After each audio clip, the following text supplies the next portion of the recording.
No, no, folks, your eyes don't deceive you, but I tell you what, this is not Wrestle Shoot. This is, in fact, the inaugural Pain Lair. The reason that I am here is to just take a moment and put it out there to the world that at the end of the day, although myself, Chris Casanova, Max Payne, we do Wrestle Shoot every week. We know how many years we all spent at the ring. At the end of the day, I am a mark. I am just a fan of the business. And I feel so fortunate to be able to finally launch this fantastic fucking concept. And I get to do it with a couple of dudes that I just grew up with. Shit, looks like we lost them. But that's okay because we'll get them back. I'm going to say you wanted the fucking best and you got the fucking best. We're going to bring you Max goddamn Payne, and we lost Rip Rogers. No. Rip. Where'd he go? I don't know. He'll come back. He's rebooting. But that, right. It wouldn't be an inaugural. It wouldn't be the beginning if it wasn't. If we didn't have some technical difficulties right out of the gate, right? So I'll just fucking hang out here when you till Rip gets back. Max, dude, I am so pumped that you're doing this finally. Yeah, it's one of those things, and I've been fantasizing about this for years and years and years. I've wanted to do a show with Rip since since I met Rip and Rip and I formed a relationship.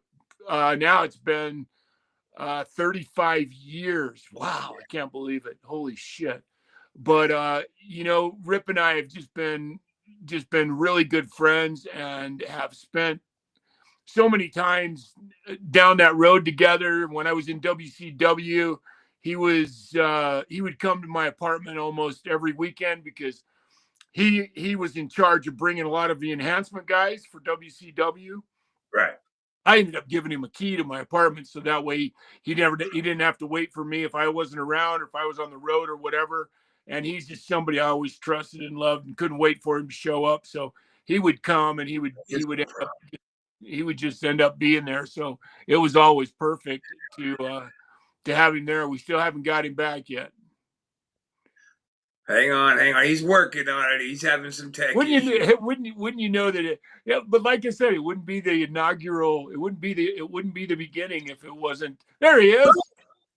As soon as they fucking get on there, some fucking cocksucker calls in, and as soon as somebody calls in, the whole thing gets fucked. It just fucking everything fucking disappears. I got to turn the son of a bitch off. Then I can't fucking remember that because I got goddamn dementia. Then I'm fucking panicking. But besides that, everything's fucking perfect. Hey, yeah. There's no need. We knew you were coming back, brother. No worries. You made it, and that's all that matters. And I'm just glad. I was just fucking putting you over. In fact, all you did was cut off me putting you over like fucking goddamn Hogan in WrestleMania 3 against fucking Andre. Jesus Christ. I was just telling him how fucking how much fun we used to have in the WCW. And we'll go into that as soon as we get going and get rolling here.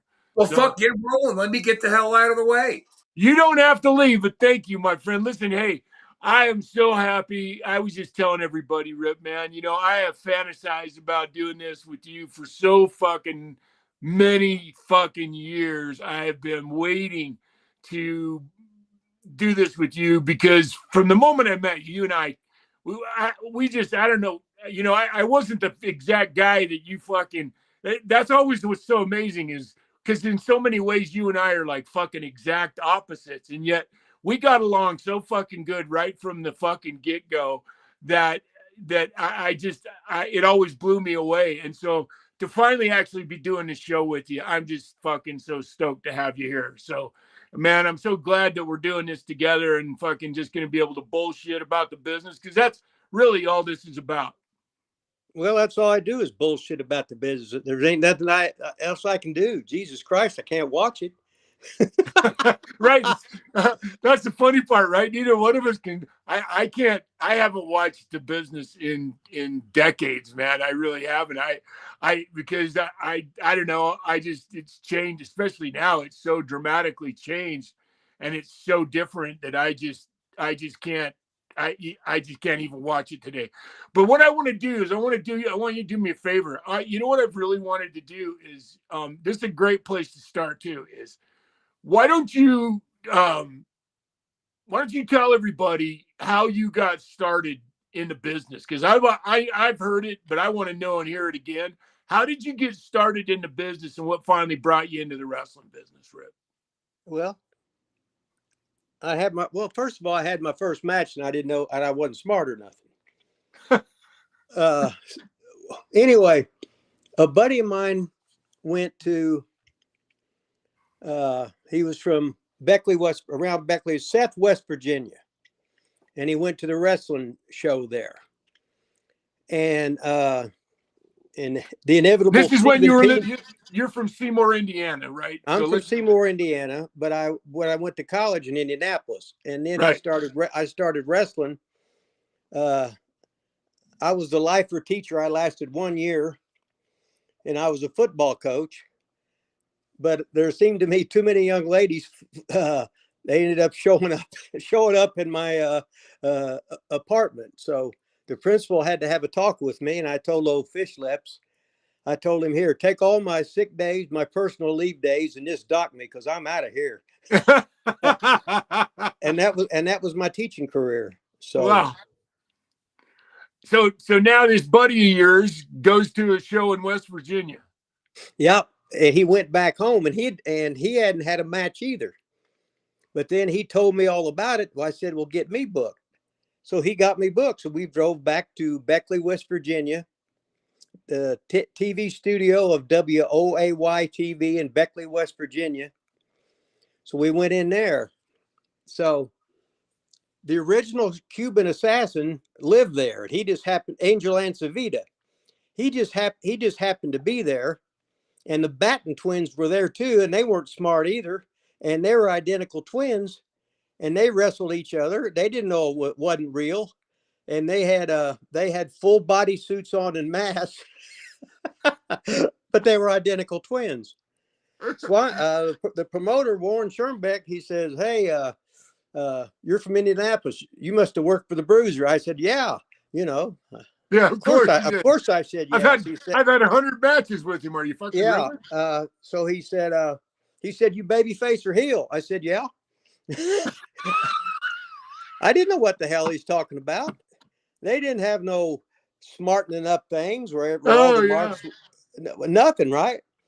He goes, so let me just ask, so you still didn't answer the question of, so had you wanted to be in the wrestling business, or did this opportunity just show up and you said, fuck it, I'm going to go do it? Oh, no. In 1961, I saw Dick the Bruiser against Cowboy Bob Ellis in 1961 at Seymour High School. I was 7 years old. Wow. I saw that, and anything after that, my grandpa took me to it.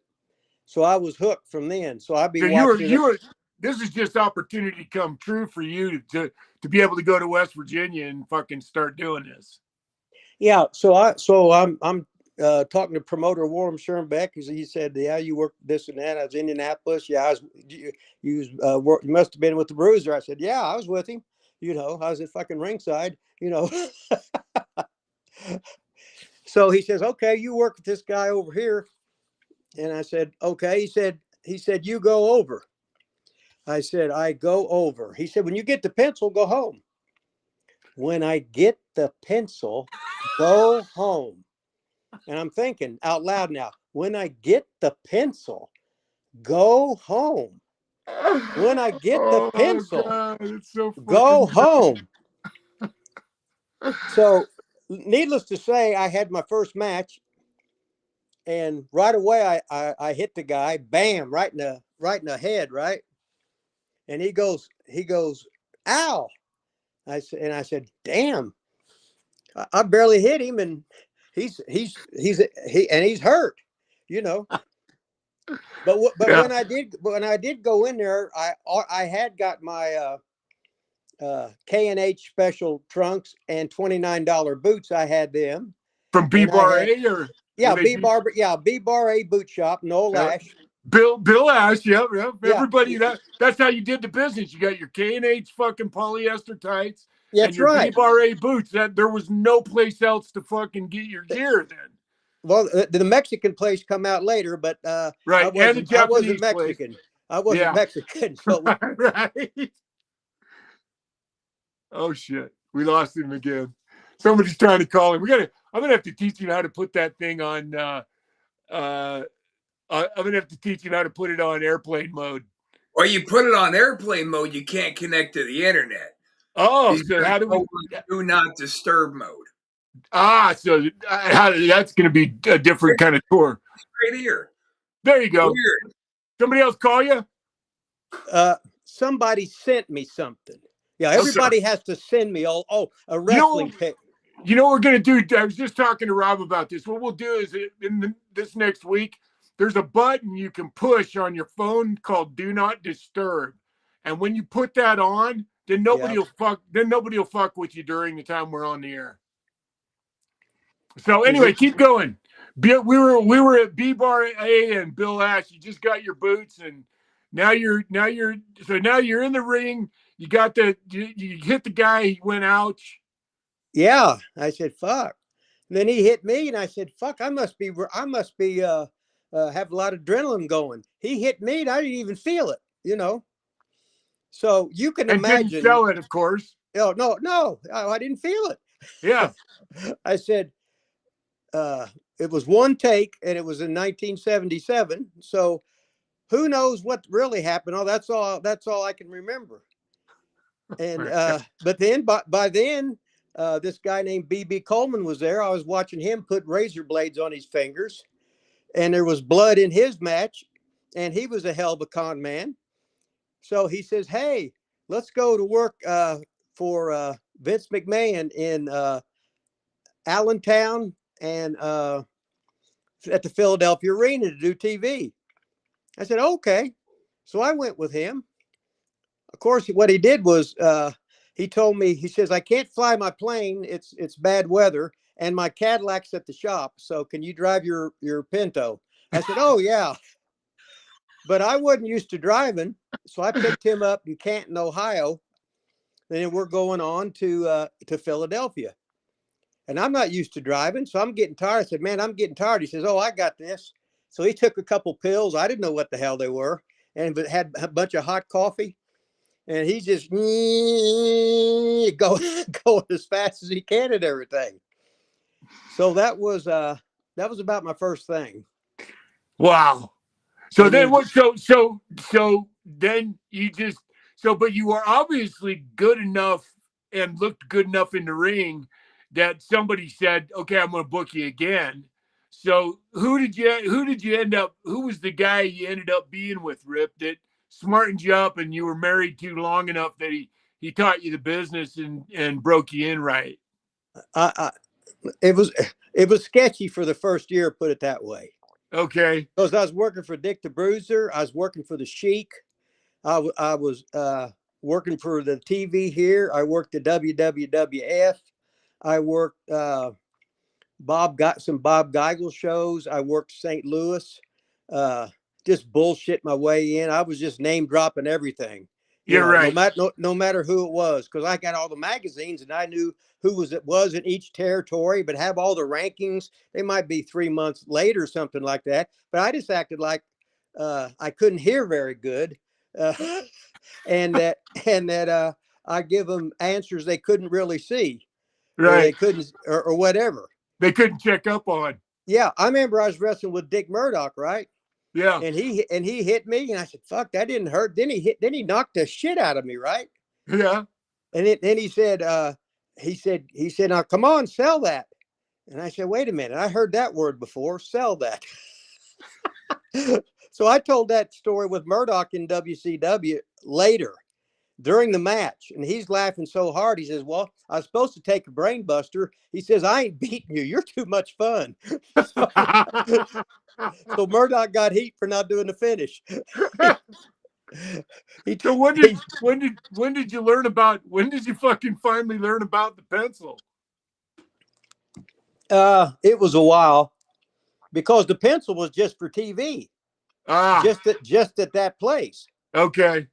So everybody, it was all a little bit different. Right, right. And But the then pencil's pretty universally the mode. Oh, poor Rip. He's just getting everybody calling him and everybody fucking what trying it to is, get up. I'm just sitting here now. I'm back. Can you see That's all me? right. We're good. We're good. Keep going. I So I have no idea. the But pen. So the pencil. So the pencil. Most people don't know. The fun part about talking about the pencil is the fucking pencil is the way to tell you to go home. When it's if you're on TV, you look over at the fucking guy that's sitting next to the bell, and he fucking puts a pencil in his mouth, and yeah, you know it's time to go home. but then he said, but I'm thinking back where I'm going. Also, he said, when I get the pencil, go home. When I get the pencil, go home. When I get the pencil, go home. When I get the pencil, go home. What the fuck? You know. So I'm talking to myself, and Right. Angel Ancevita's there, and he's laughing because he's I've known him ever since that day, and he was. Wow. But I was with him in Calgary, and I don't know how, and the Maritimes twice, just different places with him, and he was always a good worker. And whenever he always tells that story when I'm right there, so I'm just laughing. He goes, "See, though, he learned." Holy shit! So how long did you wrestle? So how long was it before you got booked into a territory and then were like, you know, was there for any length of time that you actually ran a program with somebody and really got to know, you know, what it was like to understand the business that way? Yeah, I started out in my real name, and then all of a sudden I got a chance to go to the Maritimes because Paul Christie, I was in one of Bruiser's shows, and he said, "Hey, Randy Savage is going to the Maritimes, and him and his dad and his brother are going up there. And here's his number. Call him up and tell him I said to call him." So I called Randy up, right? So I talked to him, and I said, "I've only had so many matches. I ain't any good." I said, I went to college, played three sports, this and that. I said I got a good attitude and I'm half-ass athletic, but hell if I know. I said I might be the world's worst wrestler, and which I was at that time. And eventually good, but like anything, I need games, I need practice, I need fucking reps. Because Right. Bruiser was lying to me. He said, Right. "I'll use you more if you don't leave," because he had just locals. It'd be him, and then he'd bring Ernie Ladd or Jimmy Valiant or whatever, and the rest of the guys would be just as bad or even worse than me. Because Wow. I don't think none of them were ever trained. Yeah, you don't and you don't get any experience working with guys like that. No, I need to be I need to be a kindergartner working with a goddamn senior in high school. Well, that's it. All I Yeah. got to do is shut up and listen. Yeah, and that's truly, you know, you really know that's the part of the business when it was really fun is because, you know, when you finally got, you know, they used to call it being married to a guy when a Yeah, guy like that take you under his fucking wing. When you're finally married to somebody and they took you under their wing because they had looked at you and they said, you know, hey, you got some potential, man. Why don't you fucking, you know, they go talk to the promoter or whatever, and they fucking you ended up going with them. You finally spend some time with somebody that you get to know them, and that's how you really get to learn the business because you don't even have to think anymore. You know, you get to the point where you just get in the ring and you know each other so well you don't even have to fucking think about it. Who was the first program that you ran with that you felt like that you finally like had, I don't want to say arrived because it takes a long fucking time in the wrestling business to get to the point where you can be pretty fucking functional without, you know, not having a good heel or a baby face. So did you start out as a baby face or did you start out as a heel? everybody starts out at a baby face, Right. but when I worked for WWF, on the way back, I was working some spot show. The guy that Right. talked, BB Coleman, took me, so I went out as BB Coleman Jr. And I could limp because I tore I blew my knee out when I was at WWE, just getting off. My fucking knee exploded working Oh no. with Fuji and Tanaka. So I'm working some spot show, and I'm just being a bad guy. I don't know there's certain things you don't know or don't do. Right. So Jesus Christ, they had the cops come in. They all had to protect me because I was getting all this heat. I said, man, this is fun. But the guy said, you can't do that stuff you're doing. You can't do that. I said, but I did do it. What the fuck? Yeah. What do you mean I can't do it? I just did it. What the fuck you talking about? And they paid me too, right? What a rush it was. How great that is. You get paid for fucking doing something you really enjoy doing. Yeah. So Oh, who and was then, who was the first heel that took you under his wing and said, "Come on, kid, let me show you the business"? well, I was a baby face. I worked. Or no, when I was when I was a heel, I worked with Lanny Poffo probably 300 times. Oh wow. Yeah, we So never. you started, then you kind of changed the business around. You started off then as a heel, not a baby face. No, I started out. I'm not counting the little spot show thing I did. Where Right. Yeah, I started out as a baby face because I was good old Mark Shira. Okay. That was boring as shit. Right. Then I went to the Maritimes as Hercules Samard because Rene Dupre's dad said, "Oh, there's a singer named something Samard, so you're Hercules Samard." I said, "Oh, great." Oh, that's But, great. Yeah. but I didn't know shit. But then Randy got me booked in for Nick Goulas, and then he was coming later because he was they was doing the Maritimes and they was doing real good business because they had TV for the first time there. So I'm working for Nick Goulas. So the first, he said, I got you a $300 a week guarantee. Well, Nick Goulas now. So the first week was 270. The last week was 230. Within 2 more weeks, I was averaging 180. Right? Oh, it sounds like when I went to Memphis. Okay, but let's just say I was sleeping wherever I had to. Right. Some Eating and at any place, anybody that would take you under their wing and feed you and take yeah, care of you. yeah, and I didn't, and I was having the time of my life, and I didn't give a shit. Right. And then Randy come in, and then they turned me heel, so me and him would be a tag team. So it was Oh wow. the Disco Kid and Macho Man. No shit. Yeah. Uh-huh. And that was in the Maritimes?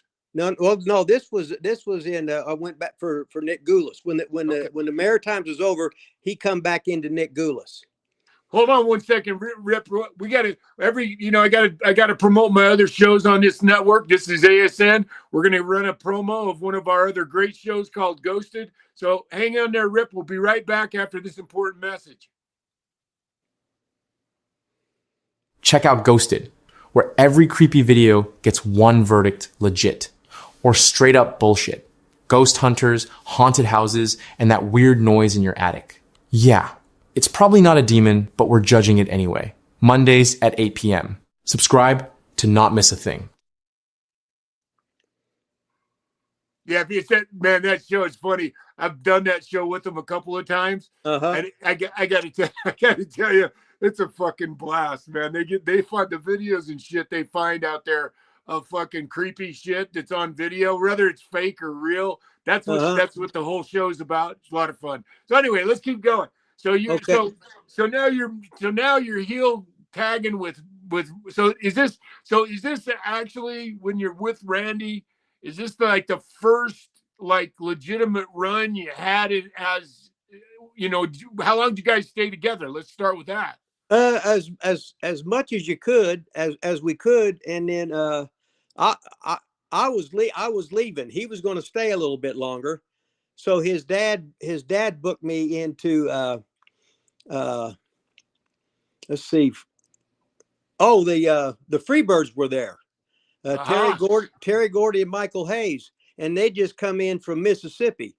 So I got they gave me Frankie Kane's number, so he brought me in as Rip Rogers because I reminded him of Eddie Graham, who was the first Rip Rogers in 1955.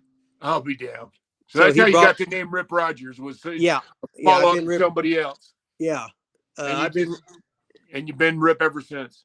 Yeah, I did that. So I started out as good old Mark Shire. Then I was Hercules Simard, and then I was the Disco Kid, and then I was whatever I am now. Yeah, well, a fucking legend is what you are now, man. You've been around the business for so fucking long. It's unbelievable. You know, that's the fun part about the business. But when we were in Germany, did they call you Rip Rogers, or didn't they call you something else when we were in Germany, Rip? I thought that was Japan. I'm going Ripper Yeah, Rabisher. that was definitely. But because you did the whole poof gimmick in Germany, I thought I'm trying to. I guess I'm wrong. Maybe they didn't. Let me Maybe they see. just. I went to the poof gimmick because I was working for Baba and Danny Spivey and Tenru and Hara. You know, TV. They beat the shit out of me. I Yeah. said, "What the fuck?" So I said, "This thing." And Danny Spivey was a badass, but Yeah. he didn't want to fuck nothing up because he didn't want to get fired. Right. So the next night, I said, "I handle this shit." All of a sudden, I went straight into Okama Boy. I went straight into a poof gimmick, right? And them fucking those fucking those slant-eyed motherfuckers. I took those son of a bitches. I was grabbing their balls, trying to fucking kiss them, trying to pull their pants down, and they were fucking scared of me all of a sudden. I said, "Man, this is fun. I'm gonna do this all the time." So, Well, so and that was then on you the come to. Sorry, go ahead. on the second tour of Baba's. They built a whole tour of me working with Baba in the last night. Wow. As So the Okama boy. yeah, and I was the last singles match he ever had. No shit. Yeah, the whole thing. Wow. So Wow. up until the last 3 nights, I was undefeated, right? Man. And so Joe Higuchi says, I said, "Joe, what are we doing?" He told me. I said, "Wait a minute." I said, "I'm undefeated. I'm facing Baba the last night." He says, "Oh, don't matter. Tonight sold out. Tomorrow sold out. Final night sold out." Oh fuck! And then this whoever it is haven't beat me with the finish. It don't matter. So Yeah, and in the end, they sit in the back room and they do this yeah, and rattle off fucking $100 bills and put them in your pocket. and well, he gave me a $2,000 bonus just Jesus. for the last week, right? Nice. I just said, and he kayfabed me that he could talk English, right? Oh yeah, oh yeah, Oh yeah, so I would that's leave, right? notorious shit. Then Yeah. I'd put my thing, and he'd be going, you know, and then then he would go something. He said, and then all of a sudden he said, fucking Mark, you know. So I said, "Hey, boss, you need to not speak so loud." And he looked at me, and I give him the fucking wink, and he fucking laughed, right? Yeah. That's the fun part about Japan is they were, that was the part that I loved about it too, is you getting to learn and understand the way they were. They all speak fucking fluent English, man. They just can't fade you from it because Yeah, they don't want you to know, and they try to. It gives them a little bit of a power play, when you would do that, and it was. I think that's part. I would venture to say it's probably not that way anymore, because the business has changed so much now that kind of an advantage doesn't really matter. I don't know though. I haven't been to Japan in 20 and 30 years now, so it's been a fucking long time since I was there. So, but I had a hell of a lot of fun there. But it was amazing in Germany. They picked up on that shit quick and loved the queer gimmick in Germany. And it seemed to me they couldn't get enough of it. They loved it. The more outrageous you were, the more they loved it. So, did you go well, there knowing that that's what you were going to do? I can't fucking remember. No. I just I can't fucking remember. For some reason, I think that after you, I'm trying to, I wish I could remember the whole deal around it, but I think you're right. When you first got there, I think they thought about you doing the straight thing, and I think it was Peter Williams that talked you into doing the puff gimmick in Germany. But I can't. I think it was too. So we did that in Austria, Yeah, and and then it's Manfred would be the speaker. yeah, and he He would. called he called me Rippy Pippy. Yeah, and it got over so big that Otto had no choice but to follow it up. I don't think you wanted to, but your shit got over so good that it was one of those gimmicks everybody loved to come and watch because you were so good at it, and everybody they couldn't dismiss it after that. They had to leave you in that gimmick.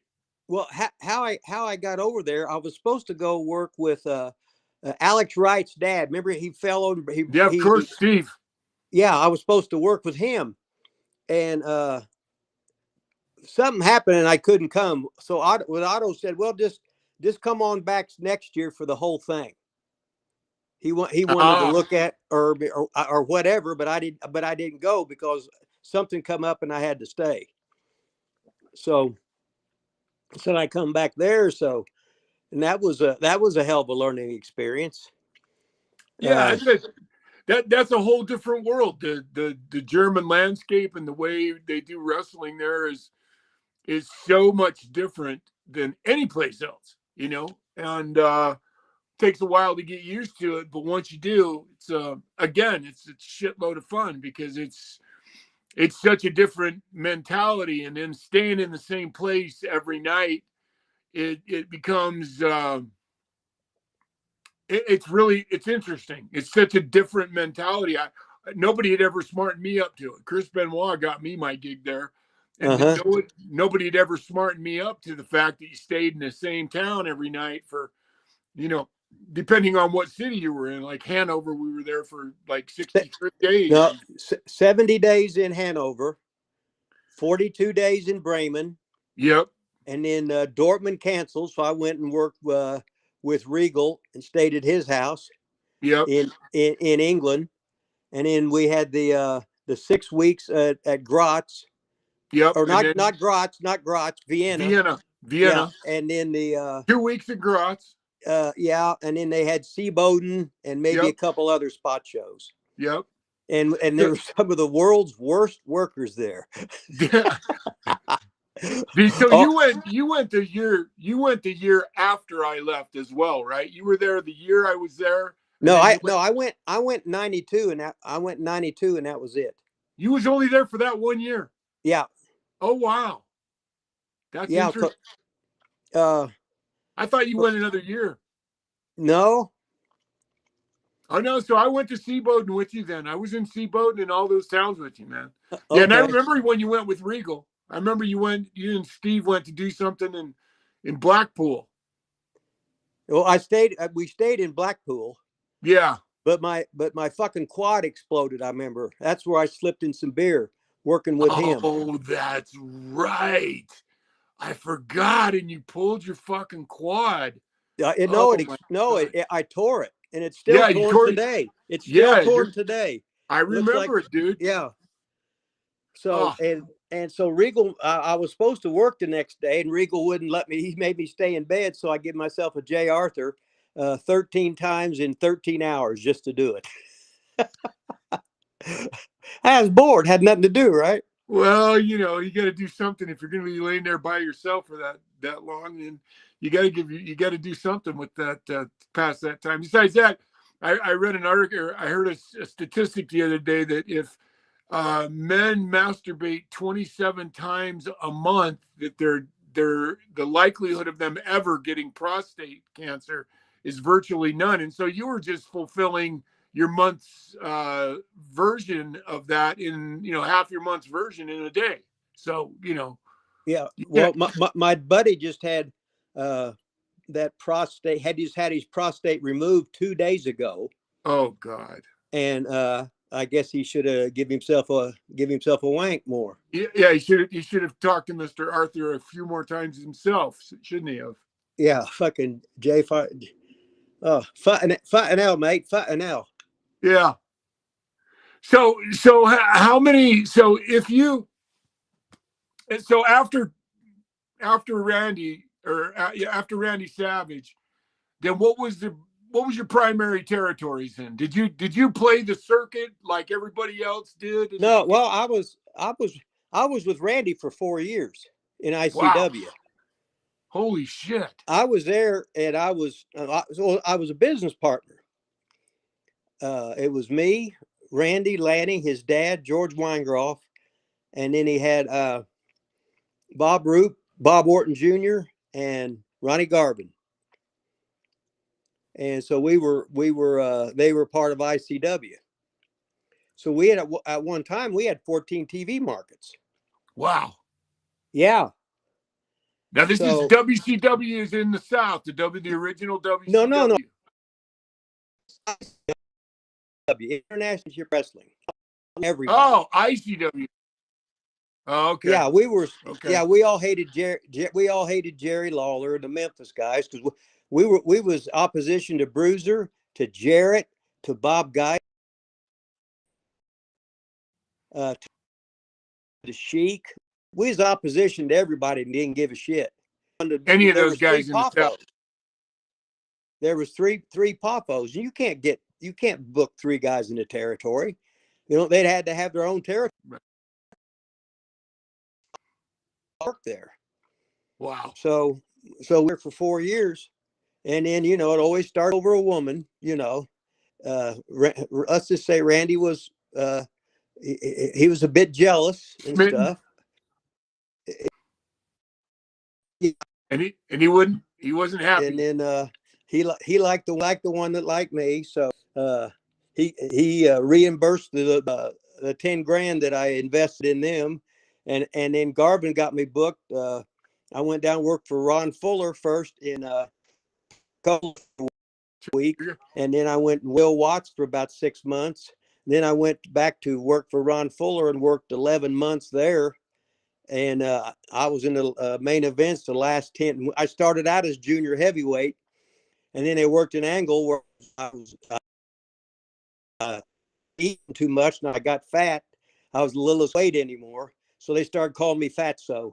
So I'd pull my pants up above my, like up to my tits. And, and I was the littlest heel there. But I ended up working with Austin Idol 10 fucking weeks. That's when Ole Anderson called me up. And I didn't talk to him before. He called me up and wanted me to come in as national tag team champions because Bob Armstrong fucking recommended me. And that's how shit happens, doesn't it? Right. Didn't even call in. The Road Warriors were leaving as going to the AWA because that was where they were from. And he said, I want to get away. I want to get away from them. Can you be the fucking bleach blonde chicken shit heel? I said, well, that's me perfect. So I do all that shit. That's my MO. There'll be no violence. I said, there'll be no violence in my match. I guarantee it. So I'm working for Ole, and I work for Ole. Crockett took over, right? Crockett took over. I was the first one to get. I was in the main event in the fucking Omni, and then they take over, right? Then all of a sudden, I'm let go. Of course, Dusty let me go, so I hated him with a passion for the rest of my life. Anytime I could hinder him, I did. Yes, and what's your point? The business is all who you know. If the boss, it doesn't surprise me. If the boss, what's that? How come? So Dusty came in booking and decided he didn't like you, or did you fuck his girlfriend? Or Crockett took over the TV. Oh, for the NWA. Yeah. So, but I used to pick Wahoo up whenever he would come to town, and he'd ride with me. So so I just went down, worked in Tampa for fucking Wahoo, and I was making more money down there in Tampa. Yeah. He says, well, you're not gonna, you're just working in the middle. I said, yeah, I'll start out in the fucking middle. Anyway, by the end, I'm working with the chief and having fun with that. And Dusty won, and they had these super shows, right? It would be the Tampa guys and the Atlanta TV guys, and we'd run super shows. So Dusty, he left me off one card. So I said, Chief, I'm out of here. He said, what's the matter? I said, fucking fast. Day off. Take the day off. I'll pay you. You know, you have a good time and meet me down in West Palm Beach. I said, no, Chief, I'm out of here. I got pissed off and like a dumbass, right? Left fucking town and drove to Seymour. Just to fucking do it. Well, you know, that's, you know, I mean, we've all had those moments in our lives where we look back and went, that was a dumb right. We've all had dumb. Do is so 5-minute warning. It says, ladies and gentlemen, it says 5-minute warning on it. You know, it's okay. It's fun to because I've wanted to hear you tell. I've wanted to know. You and I have talked a lot, and I've never like really heard, you know, your history, and I've really never sat down with you and really talked about your history. And now, as we continue to do this show together, we can start to, you know, explore that, you know, more in depth, and we can talk about, you know, because the Grahams were that. So Mike Graham and didn't Mike Graham have family? I don't remember. I know Mike Graham was in the Florida area. Yeah, Eddie Graham was the boss at Rock inside.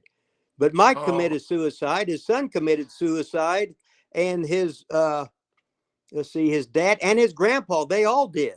So they must have had that gene or something. You know what I mean? Yeah. And I love working. I remember I used to Mike Dundee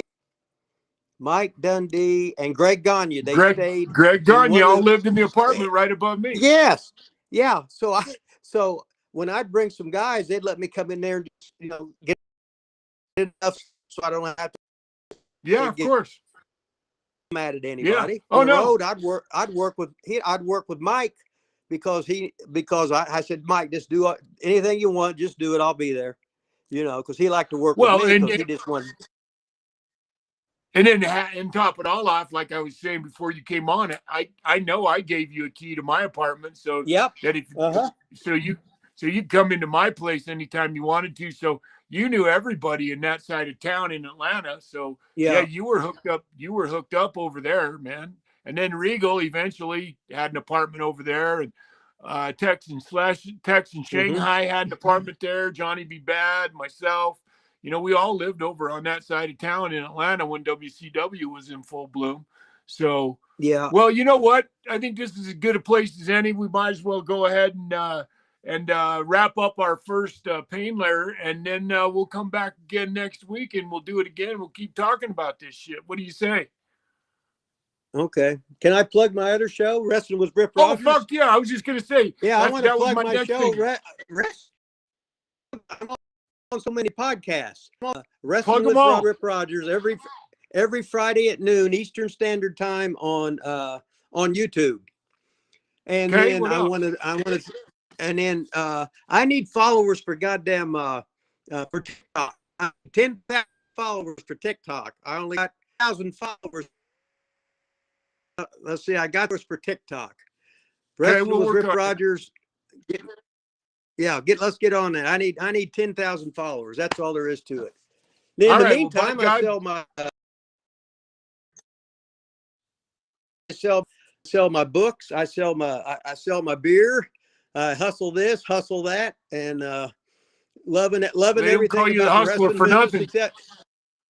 Except the wrestling. But oh, thank God we ain't got to do that part no more. And I haven't had a homosexual experience yet. Now, me and Randy, we did meet in the anal sphincter of one girl and he's going, brothers. And her name Kay. All I'm saying, ladies and gentlemen, that's all I'm saying. We'll have to leave it on that. Okay, my friend. Okay, well, hey, everybody. Sorry, go ahead, Rob. What do you got to say, brother? So, No, since we're plugging shit, something I'd like to go ahead and plug is we're finally doing the giveaway for the ASN keychains. They are in. That contest is going to be starting next week, right here, starting on the Pain Lair. Nice. holy shit. That could be 300 in my life, besides the girl with 2 pussies and the girl with 3 titties. You know, that'd be awesome. Girl with Do I 3 get titties? Do I? That's just too much fucking work. No. Oh, that's when I went when I was 17. I went to Jack LaPage, and she was my first hermaphrodite I saw. So that Oh was my. but she shot, but it cost you an extra 50 cents to go behind the curtain. I'm Hey, surprised you paid that money, bro. Well, the 50 cents, you know, little extra. But when you're 17, I said, man, them things were flapping. Yeah. then the little penile implant was only about that big. So, you know, she officially had one, or he, or whatever. But we're off, so we must be off. God. Okay, well, no, but you know what? We'll have to revisit that next time on the show, brother. Okay. It's been a pleasure, my friend. It don't get any better than that. It does not get any better than that, man. It's been a pleasure. I'm so happy that we did this. I'll see you next week, and everybody just remember, come and see us next week on the Pain Lair at 6 p.m. Eastern time, and have a great week. We'll talk to you soon. And